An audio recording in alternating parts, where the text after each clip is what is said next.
All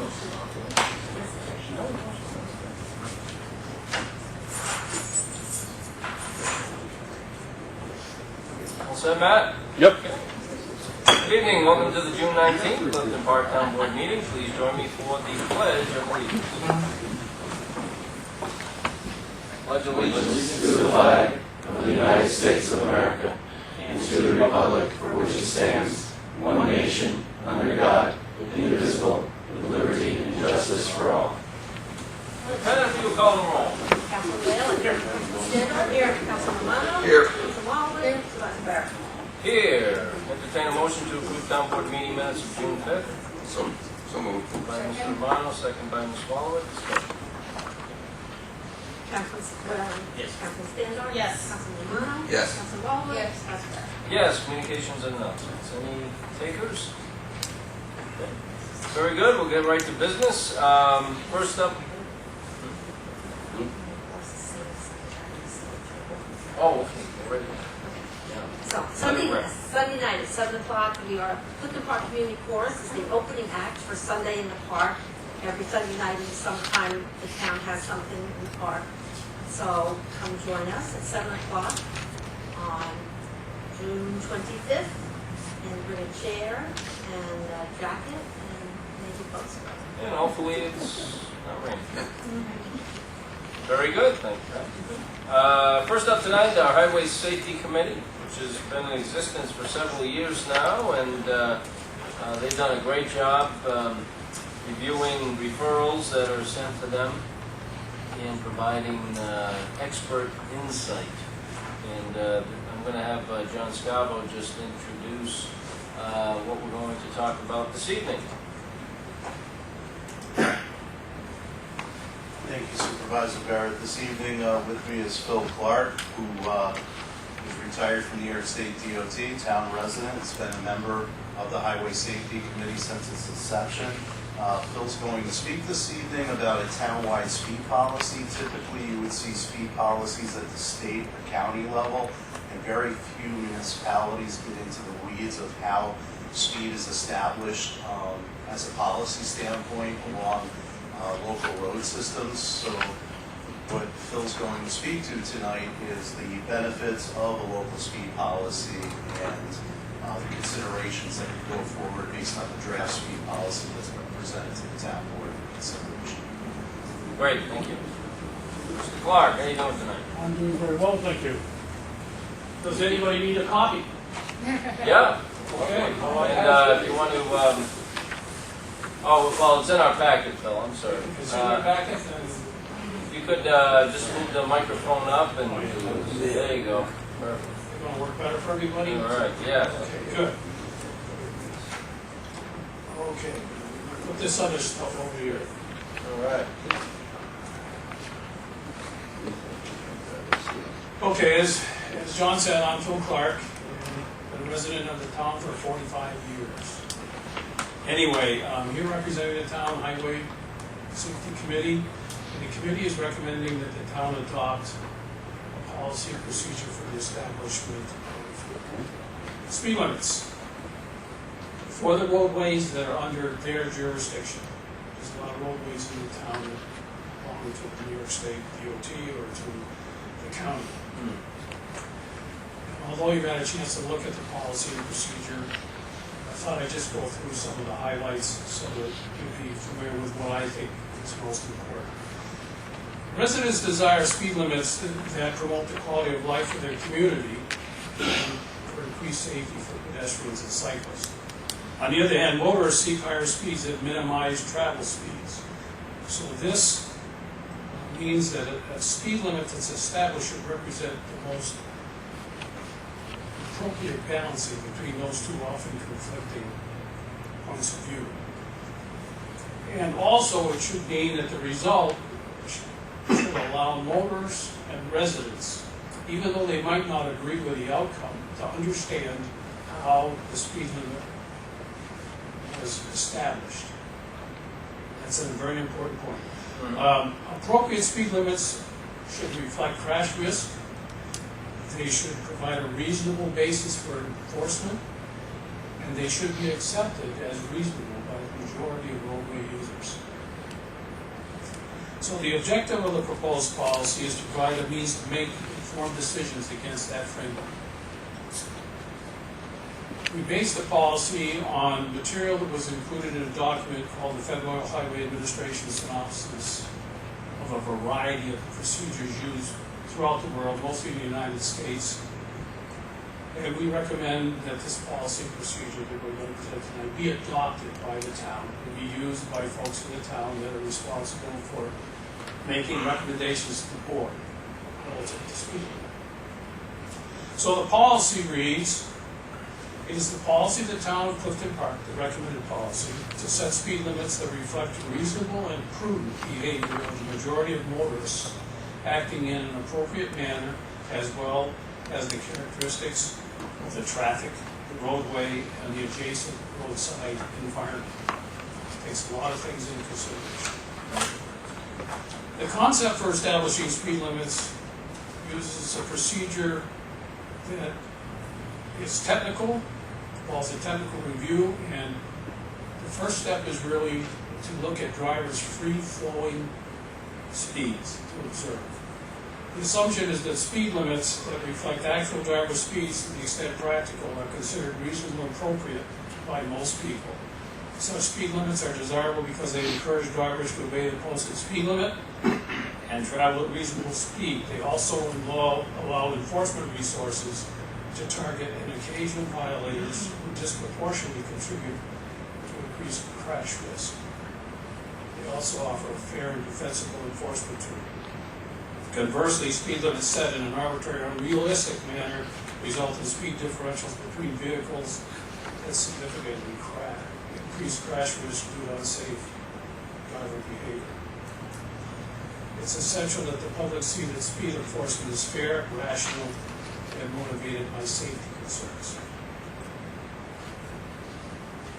For new rate, the recommendation is that for new roadways, the recommended speed limit for submission to the town board is the statutory limit for the type of roadway or the existing speed limit for similar highways in the town. That's because it's a new thing, there's nothing to evaluate except what it's expected to be. The only statutory limit currently in the town is 30 miles per hour for residential subdivisions and neighborhood streets. For existing roadways, which is the one the town board most often gets involved with because residents often ask for changes in speed limit. For existing roadways, it's a three-step process and a little more complicated. The first step is to observe and measure vehicle speeds, as I mentioned earlier. It's done in ideal weather conditions and under free-flowing traffic conditions. And that's used to determine the 85th percentile of traffic. And the 85th percentile is the speed at or below which 85% of the free-flowing travel of vehicles travel. So the 85th percentile reflects the collective judgment of the large majority of drivers as a reasonable speed for the visual and traffic roadway conditions they observe while driving. The second step is to simply set a working speed limit of whatever the 85th percentile speed turns out to be, or the statutory speed limit, if that happens to apply. The third part is the most difficult, and it is also the substance of the procedure. And that's to review the characteristics of the roadway and the roadside for things that might warrant adjustment to the base speed before recommending a speed limit. Those things are the extent of pedestrian and bike activity, the presence of playgrounds or recreational areas or parks, the presence of activity of on-road parking, the number of driveways and uncontrolled access points, the number of traffic signals, the traffic conflicts and conditions not readily apparent to drivers, and roadside obstacles. Present the presence of adverse roadway geometry and crash statistics, if available. Input from the public is typically also sought. The remainder of the procedure really provides guidance on how to apply and evaluate those features and adjust the base speed limit to come up with a recommended speed limit. Another advantage of this, of the town adopting this policy, which may be important to you, is the procedure also provides supporting justification for town requests to the county or to the state of New York to adjust speeds on their facilities. If you provide them an analysis, that's going to help you convince them to make the changes that you decide you'd like to make. The final portion of the policy is that implementation will not mandate a town-wide reevaluation of speed limits. That will only happen if the town board decides it wants to do it, or if information is presented to the town that causes a specific segment of the roadway to be evaluated. So it's been a broad overview. The Highway Safety Committee recommends that you adopt this policy and procedure, and I'm ready to answer any questions you have. Well, thank you, Phil, and thank you for all your volunteer effort on behalf of the town. We appreciate it. I also want to mention Al Caroli's here. Al, thank you as well for all of your effort through the years. You know, it's interesting because establishing speed limits can be difficult, as you mentioned, and it has to be based on some empirical data and engineering research. Talking with my colleagues, as I do on a regular basis, this is probably one of the issues they hear about most, and that is speeds and what is appropriate and what is occurring on main thoroughfares or in the neighborhoods. And it's very difficult to curb that behavior, there's no doubt about it. But having speed limits appropriately set can be one way to do that. I know we have those roving speed signs that I know you're aware of, and those seem to be effective. We also have regular speed checks by our policing agencies, mainly by the Sheriff's Department. But many of those elements and initiatives really only curb the behavior for people that are speeding on a regular basis for a short amount of time, it seems. There really is no long-term fix to this issue as I see it, but perhaps having a solid policy in place and something that the Highway Safety Committee can use when determining appropriate speed limits would be helpful. Is that fair to say? Yes, it is. So if the town board could, peruse the paperwork and information that Al and Phil and the rest of the Highway Traffic Committee has provided us. And if you do have any questions now for Phil, please ask them. But I ask that you take some time and we consider this policy.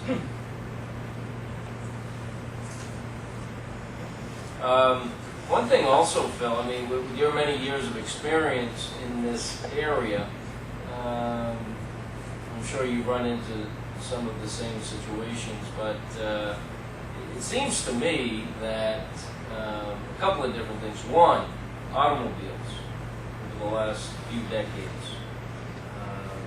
The automakers have done a great deal to reduce noise within the cars. Cars drive much smoother than they used to.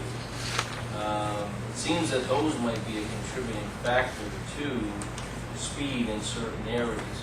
I think people at times just don't realize that they're going over the speed limit, and that's why I think those roving speed signs that we place around town on a regular basis are helpful. I think the other part of it too is, sometimes if you're standing in front of your house perhaps and there's cars going by, that they seem to be going faster than they actually are. I don't know if that's also something that you found over the years. But in general, as you've looked at some of these referrals that we've sent to the Highway Safety Committee, would you say that in most cases the speed limits are fairly set? Or I know there's been some room for improvement on a couple of them, but what's been your experience so far? I think it really comes down to drivers not recognizing that there's things there that they don't customarily observe that could surprise them and cause an incident, crash or something else. I think that's the biggest factor. And I do think that the town having acquired the speed monitoring signs that flash signals to the drivers is a big help to remind people that there is a speed limit here that should be adhered to. But I would say, in general, I think the speed limits in town are established pretty fairly. From my perspective, I look at them often simply because I drive the town always a lot. If there's one thing that probably deserves some attention, it's inconsistencies. You can drive in one place and see a speed limit that's higher or lower than some other place and it looks identical. So why is that speed limit different? So if you use the policy, you will get some consistency in how you establish speed limits, and that will make for consistency in the view of the public about the consistency of those speed limits. Okay, yeah, that's fair. But that's just a couple of my observations over the years as to why I think some people, they don't intend to speed, but it's, like I said, with in cars nowadays, you've got all kinds of different options for entertainment. Like I said, the noise factor has been diminished. They ride so much smoother, and I think it's easier than it used to be to exceed the speed limit and not feel it. You don't realize that you are exceeding the speed limit. Overall, One thing about those speed, was that? Overall, cars are safer. Yeah. And then you feel more confident driving, so that's the effect of causing you to go faster. We've also learned it's important to move the signs around fairly frequently too, because if they're left in one spot for too long, it becomes, the motors become immune to it, depending on how busy the street is. We're creatures of habit. We tend to take the same roads every day. So that's another thing that we've tried to do is move the signs around fairly often. It's a difficult topic. We've had over the course of the years I've been involved in the committee. Folks have come in from developments, individuals and groups, and talked about what they consider to be speeding and unsafe vehicle operations in their neighborhoods. And solutions are different. Yeah. No doubt about that. All right. If there's no further questions, Phil, thank you for being here. Appreciate it. Thank you, Al, and we'll be in touch. And again, we appreciate all of your volunteer efforts on behalf of the town. It's a good thing. Yeah, sure is. Thanks. Speaking of pedestrian safety, Matt Andrus is going to come up a few weeks ago, and apparently these machines are taking a little longer to get than we originally thought they would. But I'm assured that they're in the FedEx system somewhere. At least that's what Matt said. Yeah, you had a that's what we ordered or from. something, right? Yep. Gracious. Well, they certainly didn't send it FedEx overnight. No, definitely Does not. FedEx have like FedEx a 3-week service or something that I don't know about? But anyway, this is a model here that we've recently purchased a few of them. We want to place these strategically in a few areas of town and have a chance to see how they work and watch the difference that they may make at key pedestrian crossings in town. We foresee this idea becoming more and more popular, but again, to at least have a few and check their efficiency and how they're doing as far as helping people cross the street, but more importantly, alerting motorists that there are people crossing the street. That is really the goal with these types of signs. And perhaps you've seen them in different areas. but Matt is going to just give you a quick demonstration of what they do and what they look like. On top there, Frank, you have a solar panel. It also I thought you'd like that, so I wanted to bring that. It also uses recycled batteries for it's used to as the backup, so can't get much more environmentally friendly than that. And I think they're actually walking the units here from North Carolina. So I think that might be why they're taking so long, because again, environmentally friendly. So I think they could be on a horse and carriage for all I know, coming up 187. So one of the benefits of these, they're known as rectangular rapid flashing beacons, or RFBs, is by its very nature, and the supervisor touched on it earlier when he was talking about motorists and with signs, you kind of get used to it, so you start to ignore it. You might see a lot of different traffic signs and crossing signals around town here that are always on. So what happens, because they're always on, you start to ignore it and you don't pay any attention to what's going on, so you become immune to them, to the signs, as the supervisor talked about before. So one of the benefits of this, and this symbol right here, is it's only put in use when someone needs to cross. So it acts almost just like a regular crosswalk system. You would just touch the button and it would do this strobing light. One of the great benefits is it also works wirelessly, so the sign on the other side of the street would also activate at the same time. The beauty of it working wirelessly is we don't have to tear up the roads, or we don't have to string any wires or anything aerially above. It's also made for easy programming, so you don't even have to, you just go in here, little box here, and things can be adjusted to the length of the time. Anywhere from 15 seconds, 20 seconds, or if you have a large road, up to, well, whatever time you might need to get across. 10 minutes. Yeah, you can do 10 minutes. You know, it's all adjustable, and with all the systems in there. The other benefit with it regarding with light pollution is you can set it up so it's built in with the sensors, so it automatically adjusts based on how light or dark the time of day is. So you're not creating excess light pollution if this is near to a trailhead in a residential neighborhood, but enough so that it pops out and it stands out. And in fact, this solar panel here is so efficient. Just all it needs is less than an hour of sunlight, and it can do well over 300 20-second crossings just with less than an hour of sunlight, and that's not even touching into the to the batteries. So they're extremely efficient, self-supporting. They're very light. The whole unit itself weighs less than 20 pounds, and can go on existing poles or other ones. What you'd have is you'd have the piece here, which is the solar piece. Right beneath here, you'd have your diagonal crossing sign. Then you'd have your flashing light here, and possibly an arrow pointing to where the crossing. Yeah, so you see at various sidewalks, crosswalks around town, you'll see those fluorescent green signs. I think those have been helpful, but we do want to test these signs, as we mentioned before, as being a more efficient way to alert motorists that there are people trying to cross or in the midst of crossing a road in town.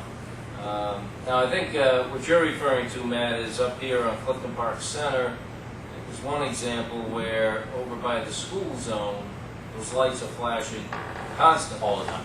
Where with this sign, as he displayed, those lights will only flash when they are activated by a pedestrian.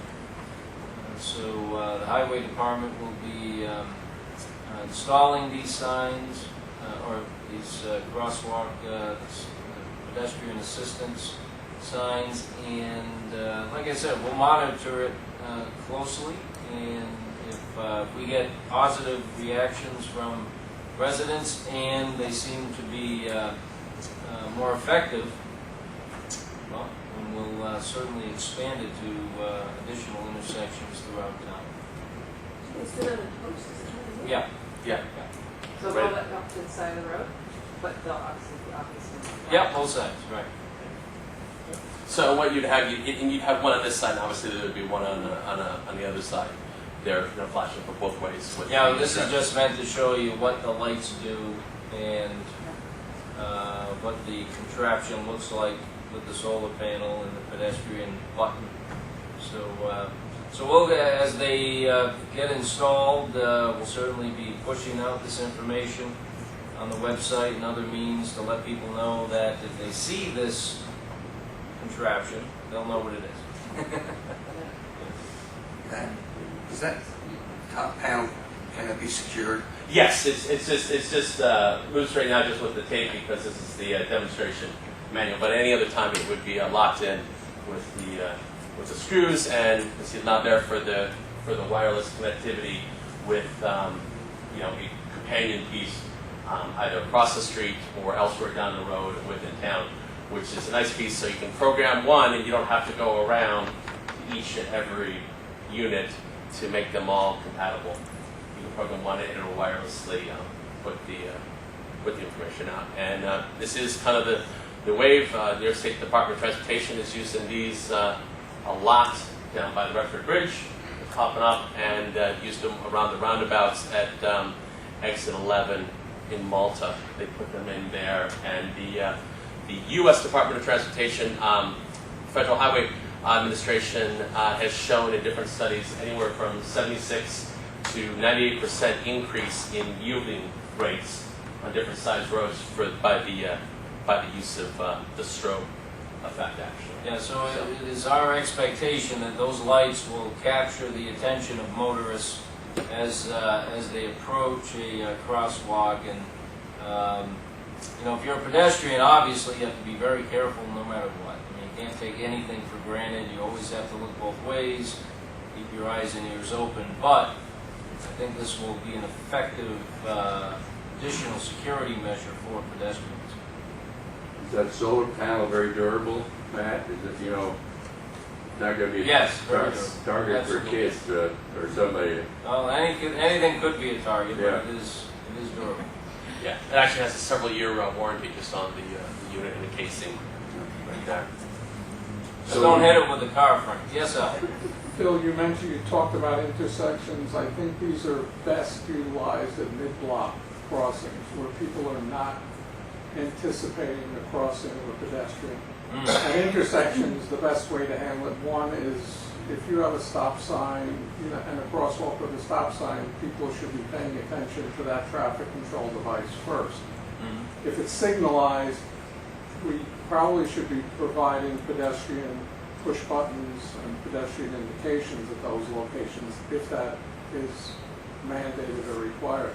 But these are great for the places like, is it Like Green's crossing Road? on the common here, for instance. Exactly. Because it's in the middle of the Exactly. road.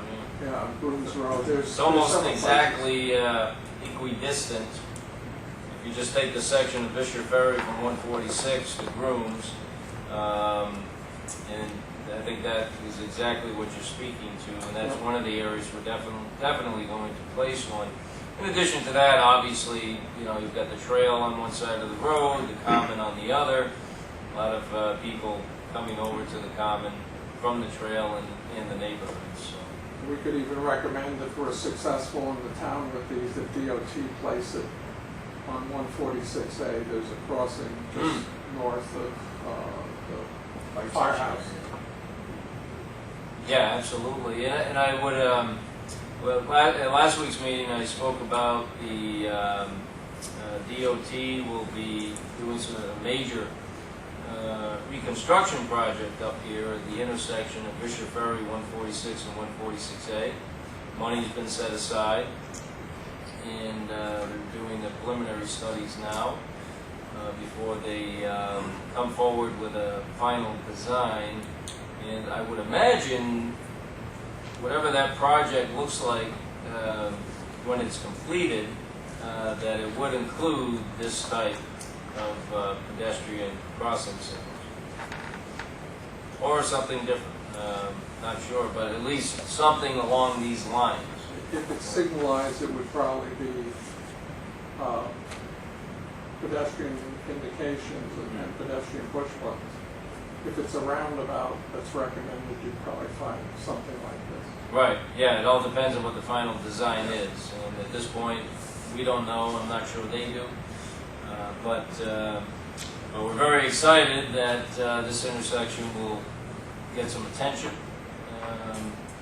And when that project is completed, that intersection will function much better than it is now. That is our expectation. Very good, thank you, Matt. Good question? Actually, are you gonna put them on either side, like just near the school, like the Park Center Road or Mo? Because I know, like, for the elementary school, there is a crossing guard there when schools are letting out, but if kids stay late, especially when it's rush hour, it's very difficult to get across the road. Oh, okay. And we've had some challenges there, so that's a tricky crosswalk for us when it's not during crossing help during after school. Well, I think it's fair to say that I think once we install these and they are determined to be effective, which is our expectation, that there'll be many intersections where we'll decide to place them, and certainly that would be a good candidate. All right. How many were you gonna get, and how much do they cost? Is that just a curiosity question? Frank, we're trying to get to Jim's. We're never going to get to Jim's award here. I mean, I tried to give it to him like 2 months ago. What were they? 6? 5. Well, it was 5 and change, but it was closer to $6 grand. He wants to know if Yeah, we approved the money. Actually- I don't know, long time ago. Like I said. Yeah. Yeah, $5,050 per system. You want to put a bee Turtles. box? You want to hang a bee box up. Right?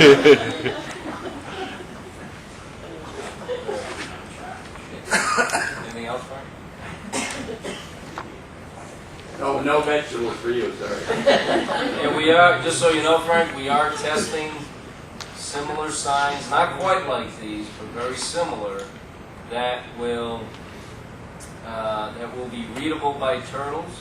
So that way, if anybody sees a turtle, they'll be able to hit a button, and the turtle will cross safely. So that Slow crosswalk. Yeah, instead of a 20-second, like I said, that'll be like a 10-minute. All right. Well, let's move on to Jim Rule and our Open Space Award. How's that sound? Sounds good. Sound good? Sound good, Jim? Yes, sir. All right, good. All right. Well, I'm going to talk a little bit about Jim. I did ask Dave Miller, if, the chairman of the Open Space Committee, if he would come up and say a few words. And I know he's not a shy guy, so I'm sure he'll do that.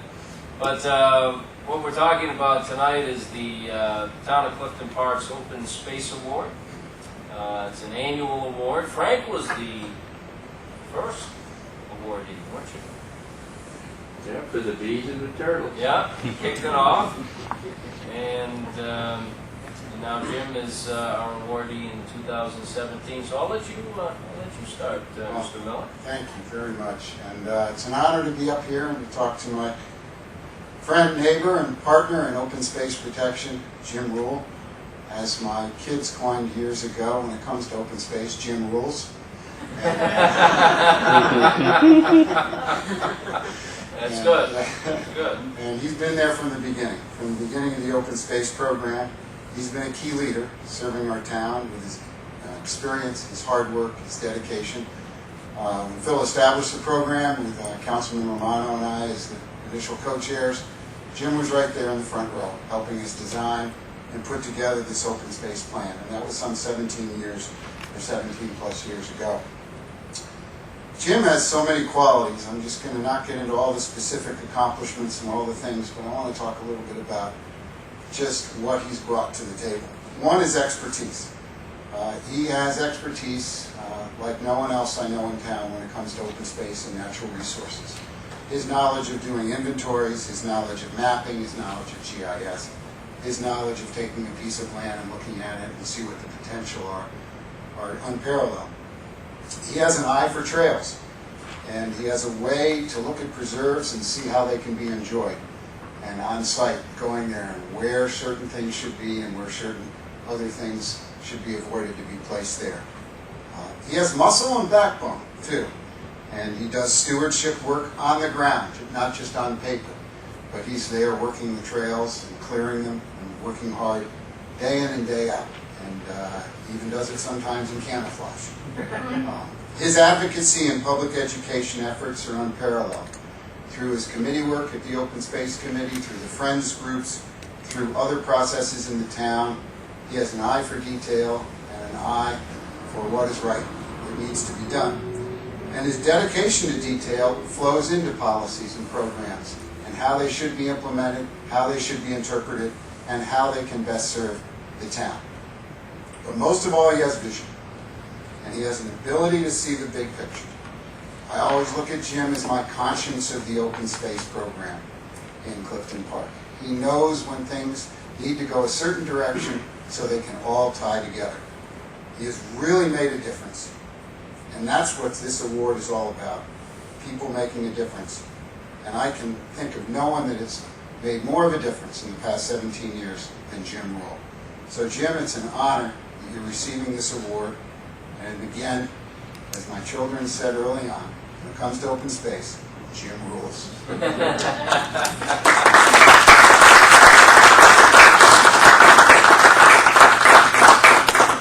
good, thank you, David. And as David mentioned, back in 2000, when we started the open space planning process and open space committee, Mr. Romano down here to my right and Dave were the first co-chairs. And some of the first members of the committee are here tonight, along with Jim.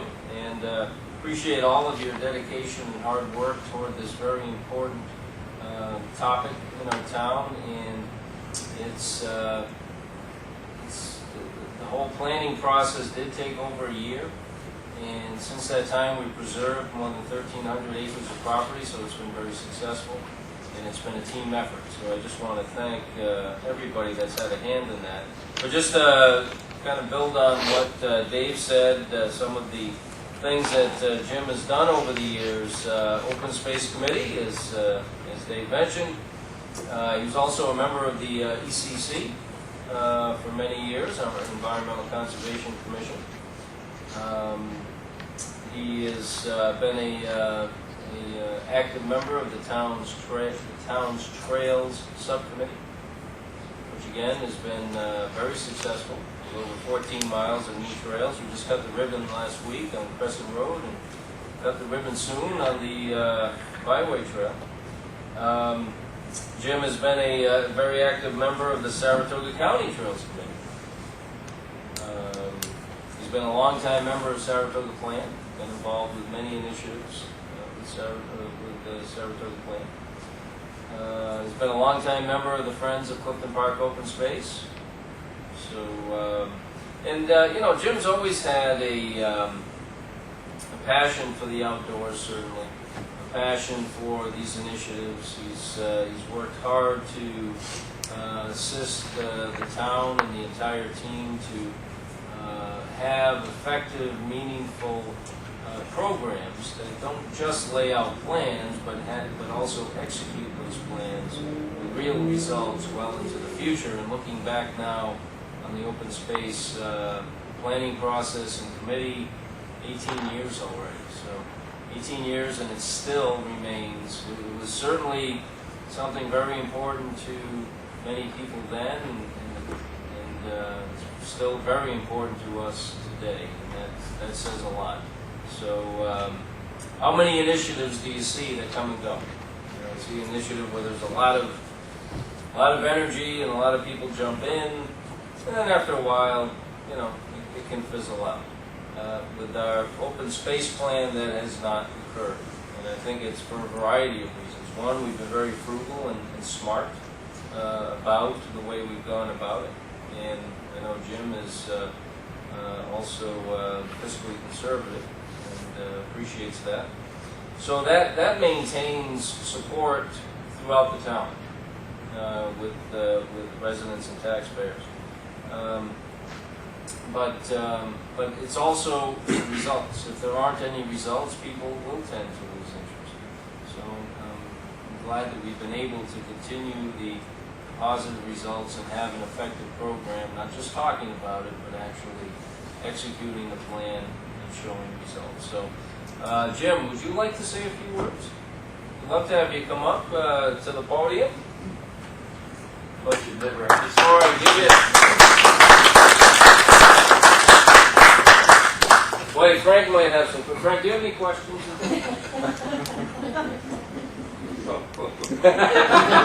Not yet, but he might say something. Just a few words. I have about 17 pages of notes here.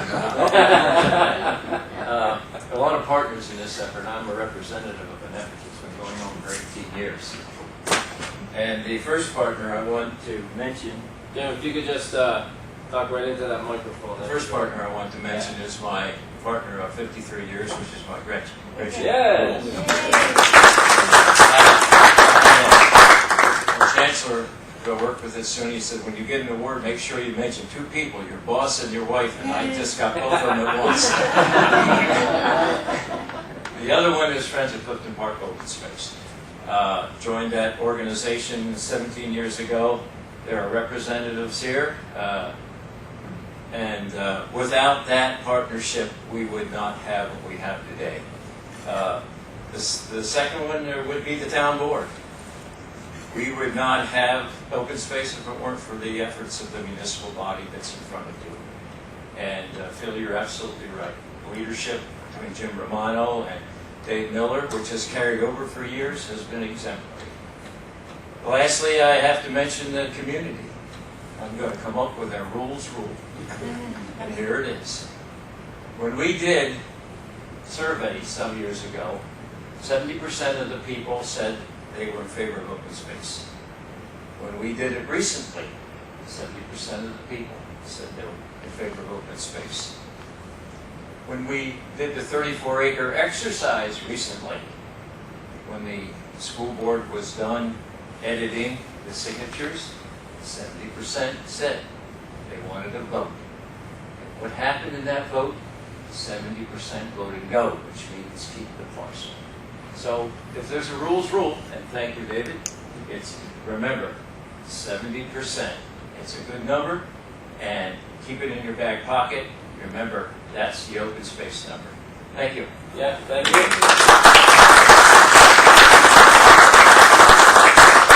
Actually, I think it's a little higher than that. Actually, I remember when we had our first meetings regarding the open space plan here in this room, there was a lot of concern about it. It was something brand new. Folks weren't sure about it, particularly the larger landowners.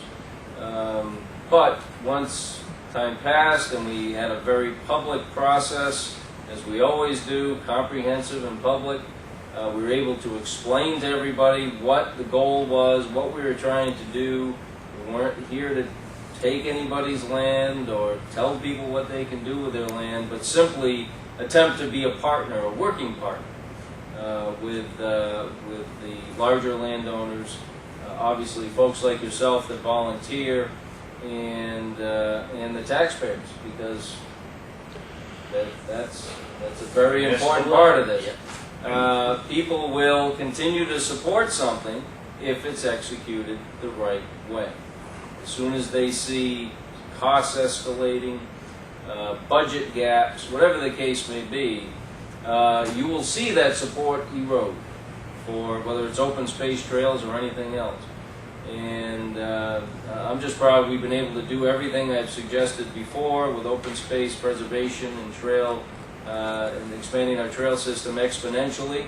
And not only have we not gone broke, but we've been continued to steadily increase and maintain a very healthy fund balance, which is very important to our future.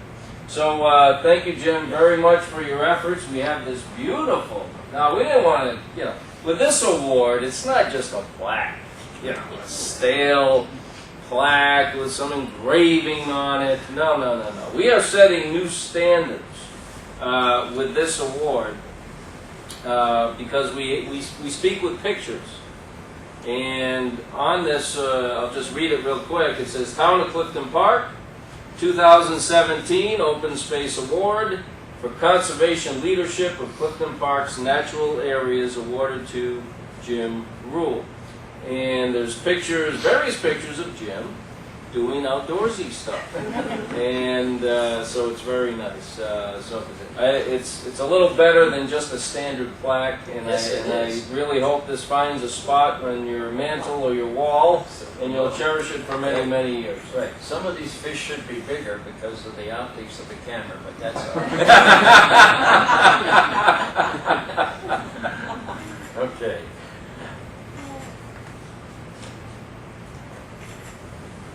All right. Congratulations, Jim. Okay.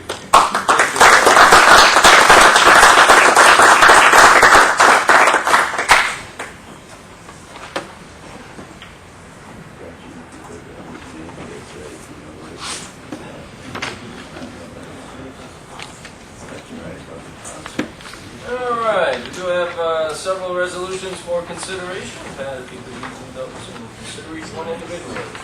A resolution hiring water safety instructors for the Clifton Park Run Swim Program. Whereas the town board wishes to hire water safety instructors to be trained prior to the Learn to Swim program, and whereas it's necessary to hire these water safety instructors to teach students in the Learn to Swim program held at Barney Road and Country Knolls Pool, and whereas the supervisor has recommended the following individuals be hired as water safety instructors for the Clifton Park Swim program per the attached Schedule A. Now therefore be resolved that the individuals in Schedule A shall be hired as water safety instructors for the Learn to Swim program effective retroactively to June 10th, 2017 through August 4th, 2017, to be paid at the rates as stated. Resolution hiring head lifeguard for Country Knolls Pool.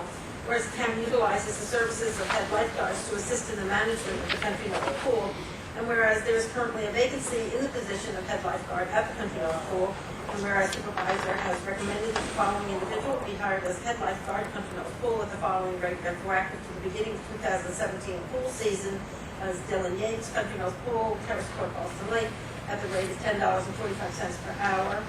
Now therefore be it resolved that Dylan Yates shall be hired as head lifeguard for Country Knolls to be paid at the rate as stated. A resolution authorizing the hiring of Alden F. Saddlemeyer as a part-time security officer. Whereas a vacancy exists for a part-time security officer for the town of Clifton Park, and whereas Louis Pasquarel, Director of Safety and Security, has recommended that Alden Saddlemeyer, Reed Lane, Clifton Park, be hired to fill the position of the part-time security officer at the town of Clifton Park. Now therefore be it resolved that the town board authorizes the hiring of Alden F. Saddlemeyer as a part-time security officer for the town of Clifton Park at grade 5, step 1, $21.91 per hour, effective immediately, to be paid from security officer employee.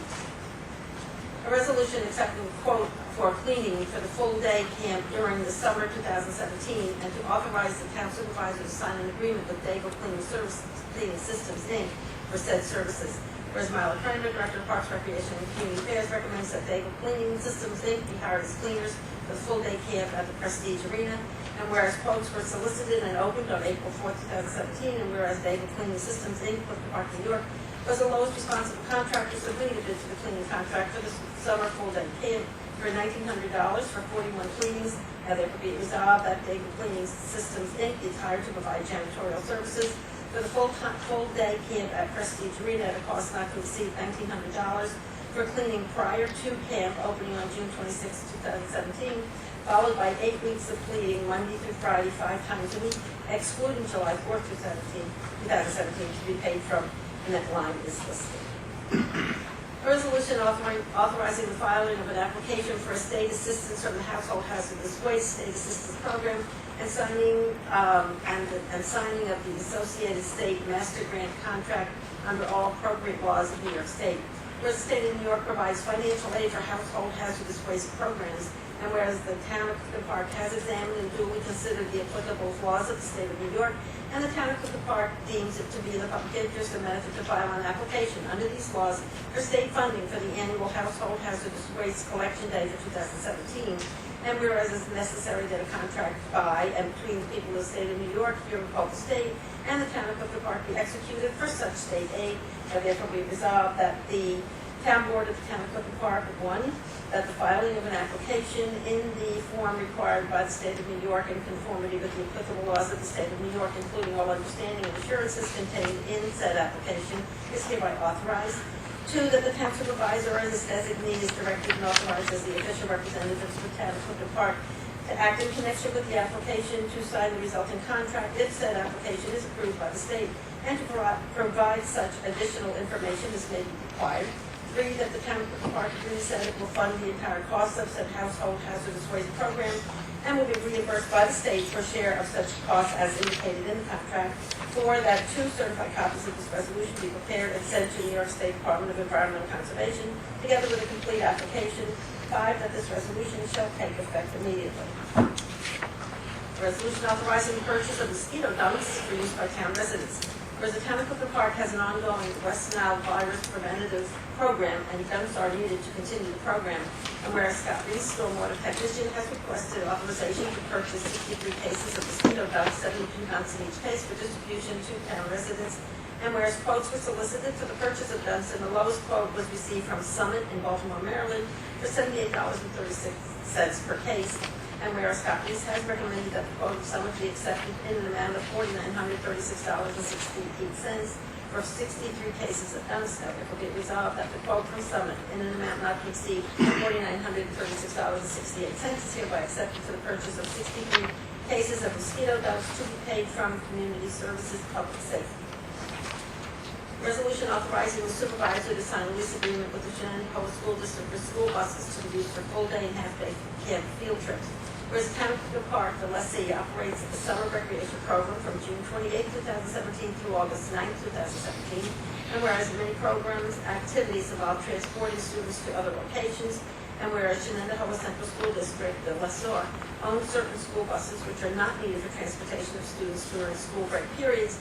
And whereas the Director of Parks, Recreation, and Community Affairs desires to lease certain school buses to be used to transport participants in connection with program activities, now therefore be resolved that the town supervisor is hereby authorized to sign the attached lease agreement with Shenandoah Central School District for the lease of school buses to be used for full-day and half-day camp field trips, cost to include rental fees $2.07 per driven mile and $31.18 per hour for all hours of bus drivers on duty, to be paid from summer rec day camp expense and summer rec full-day camp expense.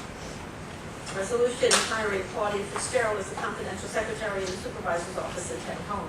Whereas the supervisor is also authorized to designate a confidential secretary pursuant to New York State Town Law 2915, and whereas the retirement of Barbara Smith has created an opening in the position of confidential secretary to the supervisor, and whereas Supervisor Philip Barrett wishes to designate Claudia Fitzgerald, Greenlee Drive, Clifton Park, as confidential secretary to the supervisor, now therefore be resolved that Claudia Fitzgerald, Greenlee Drive, Clifton Park, is designated confidential secretary to the supervisor at a grade 7, step 1, $51,888 per year, to be paid from the line is listed effective immediately. Very good. Any questions on the resolutions? Okay, Beth, if you could read the headings and we'll consider each one individually. Resolution 160, 2017, a resolution hiring water safety instructors for the Clifton Park Learn to Swim program. So moved. Moved by Mrs. Standard, second by Mr. Whalen. We'll have several hundred kids, young kids, learn how to swim. It's a tremendous town program. There's a long list of water safety instructors that are hired for that purpose. The salary range for these water safety instructors ranges from $10.60 an hour to $11.45 an hour, depending on their time and grade. But that's the range for the many WSI's lifeguards that we will be hiring for the Learn to Swim program. Anything to add there, Matt? No, other than each of these instructors had to undergo 30 hours of American Red Cross training to be certified to teach these classes. Right, and we do offer that training in-house at a very low price when compared to other organizations that provide this type of training, and also the standard lifeguard training. So we try to save our seasonal employees a great deal of money by offering lifeguard and WSI training at a much less expensive price point. Okay. Councilman Whalen? Yes. Councilman Stanhope? Yes. Councilman Romano? Yes. Oliver? Yes. Vice Mayor. Yes. Resolution number 161 of 2017, a resolution hiring head lifeguard for the Country Club Pool. So, second? By Mr. Whalen, second by Mrs. Standard. Okay. Councilman Whalen? Yes. Councilman Standard? Yes. Councilman Romano? Yes. Councilman Oliver? Yes. Vice Mayor. Yes. Resolution number 162, 2017, a resolution authorizing the hiring of Alden F. Salamar as a part-time security officer. So moved. Second. Moved by Mr. Romano, second by Ms. Wallowit. Alden is here. Interviewed him last week and is more than qualified and ready for the job. So glad to have you. Anything to add, Luke? No. So, He's all right? retired from the You dropped the battery? He's retired from the National Guard of 33 years. Retired now as a colonel. He's been over in Iraq. I want to thank him for his services. Very good. Thank you, Alden. Councilman Whalen? Yes. Councilman Standard? Yes. Councilman Romano? Yes. Councilman Oliver? Yes. Vice Mayor. Yes. Resolution number 163 of 2017, a resolution accepting the quote for cleaning for full-day camp during the summer 2017, and to authorize the camp supervisor to sign an agreement with Dago Cleaning Systems, Inc. for said services. Moved by Ms. Wallowit, second by Mr. Whalen. Okay. Councilman Whalen? Yes. Councilman Standard? Yes. Councilman Romano? Yes. Councilman Oliver? Yes. Vice Mayor. Yes. Resolution number 164 of 2017, a resolution authorizing the filing of an application for state assistance for the household hazardous waste state assistance program and signing up the associated state master grant contract under all appropriate laws of the state of New York State. So moved. Second. Moved by Mrs. Standard, second by Mr. Whalen. So, September 23rd, Scott? Correct, as of now, it'll be near the end of September, so that's when we're planning. Very good. Well, the 23rd is pretty close to the end. Yeah, well, it's going to be 23rd or the 30th. Yeah. Almost there's a little scheduling that we're trying to verify and Yeah, nail down. that's fine.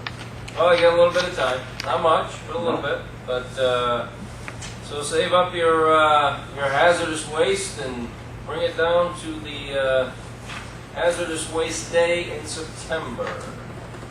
And we'll have more details coming forward in the near future. Pat?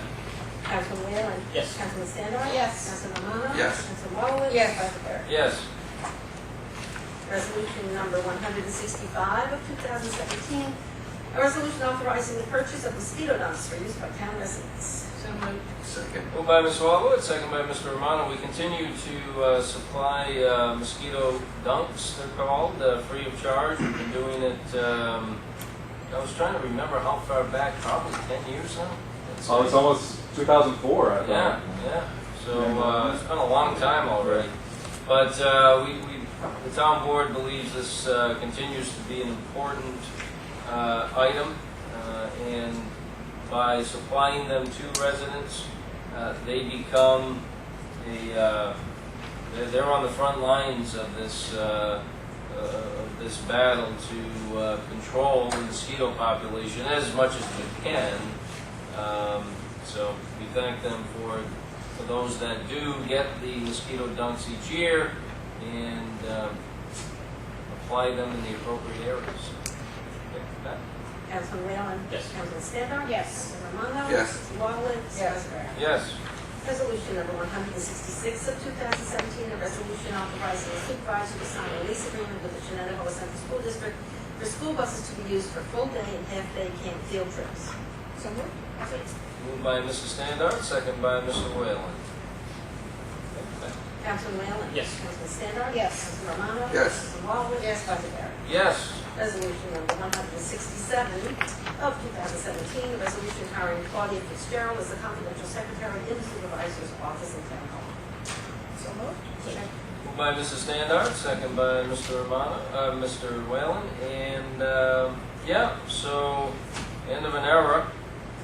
Barb is leaving and retiring, and good for her. I wish her and Ed all the best She's been here for 20 years and my full 18 years here at the town.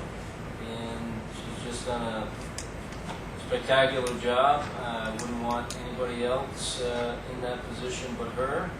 But you know, she has expressed to me, and more recently, a desire to spend some more time with her family, to retire and travel more, and you know, certainly can't take that away from anybody. So I didn't put up too much of a fight,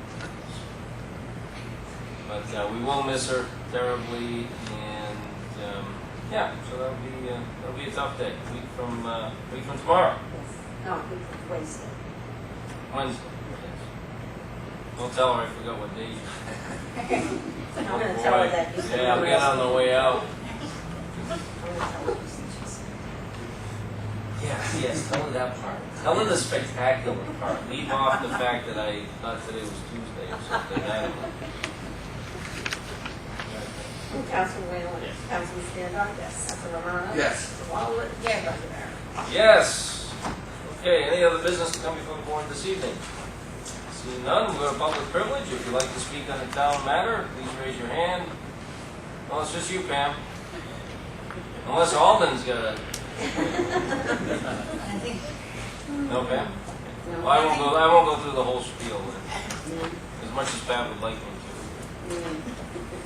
Motion to adjourn. Okay. Councilman Whalen? Yes. Councilman Standoff? Yes. Councilman Romano? Yes. Mr. Wallet? Yes. President Barrett? Yes, thank you.